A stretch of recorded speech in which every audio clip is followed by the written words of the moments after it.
Hi, everybody. This is Silvio Canto in Dallas, Texas on Monday, June the 3rd.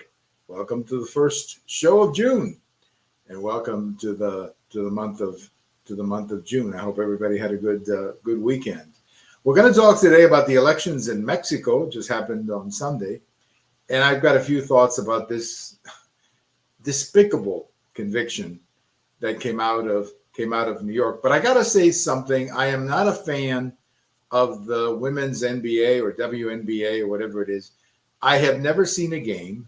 I don't follow it, and I want to make sure what's clear here is that I'm not against women playing basketball. I'm just not interested. I mean, I don't follow the NBA that much either, so it's just not something that I would say I spend a lot of time thinking about. But the way that this young woman, Caitlin Clark, is being treated by some of her fellow players is really pretty stupid. I mean, this woman, Caitlin Clark, this young woman, Caitlin Clark, has put the league on the map. I mean, they were getting horrible audiences before, television audiences, and now I guess they're doing a little bit better. They're even flying on special flights and so on. So this young woman, Caitlin Clark, is the best thing has ever happened to the WNBA. But judging by the response and the treatment she's getting, you would think there's something wrong with her. Charles Barkley, was a great basketball player, and of course he's a very good commentator too. He was like getting on these girls saying, "Don't be petty." It's exactly right. Don't be petty. My gosh, this young woman, Caitlin Clark, is the best thing that ever happened to the WNBA. Can you believe that all the time I've been doing these blogs and these videos and these podcasts, I had never before spoken about women's basketball until she won or she played with Iowa and had that great final game. And now, of course, that she's in the WNBA and being treated this way. So people in the WNBA just need to wake up to the fact that this young woman, Caitlin Clark, is the reason anybody cares about your league. And you need to leave her alone and let her take those amazing 3-point shots that she takes. I mean, the young woman is unbelievable.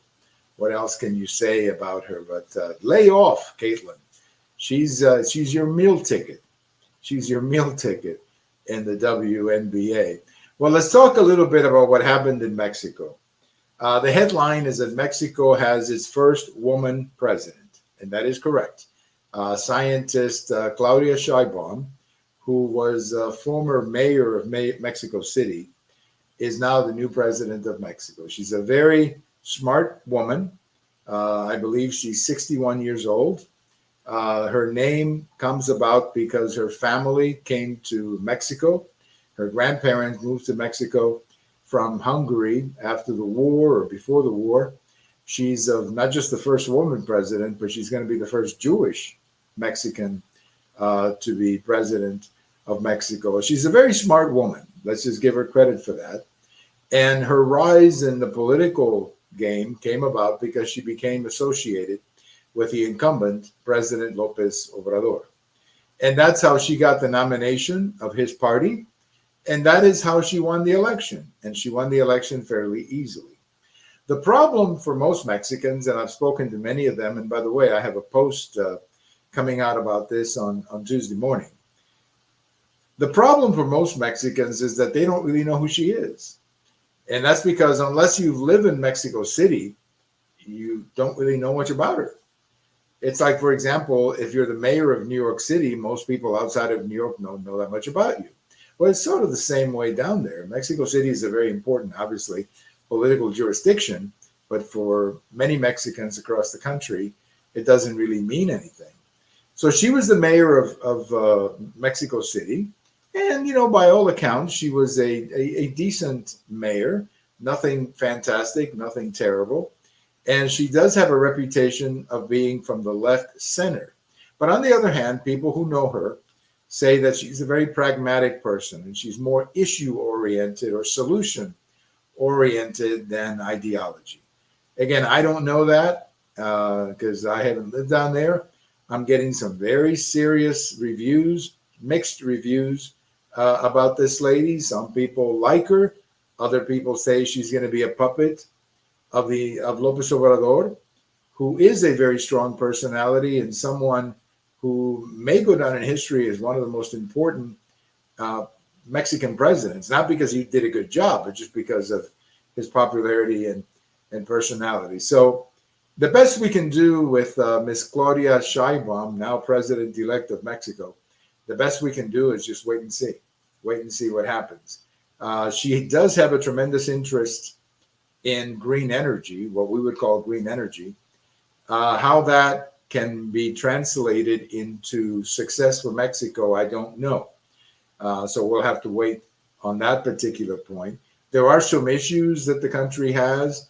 There are issues with the budget, with spending, with the economy. So she's going to have the normal issues that every president has when he or she comes in. But the biggest issue of all, the one that I think will impact her presidency sooner than later, is crime, the violence, and specifically the criminal elements who, according to some reports, control as much as 30 or 40% of the Mexican territory. I guess it just depends what report you read.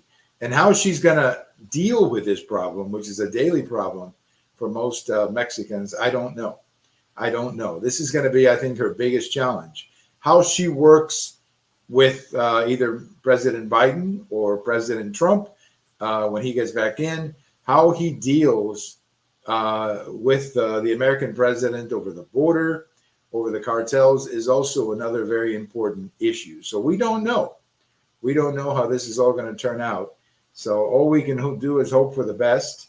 But I can tell you, just from my own personal impression, she has a very different personality than Lopez Obrador, who was pretty much in your face, I want publicity kind of guy.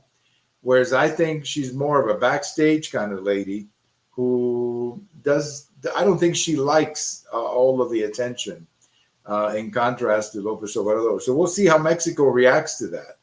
We'll see if Mexico wants that kind of a president after having had Lopez Obrador for 6 years. Again, very much in your face kind of president who was involved in everything. I mean, how involved was he? He continues to do, I guess, a daily news conference. Can you imagine that? A president of the United States doing a daily news conference for 90 minutes. He would bring in all the press, and for 90 minutes, he would talk to the press and answer their questions and get into all kinds of details about this and this and this and that.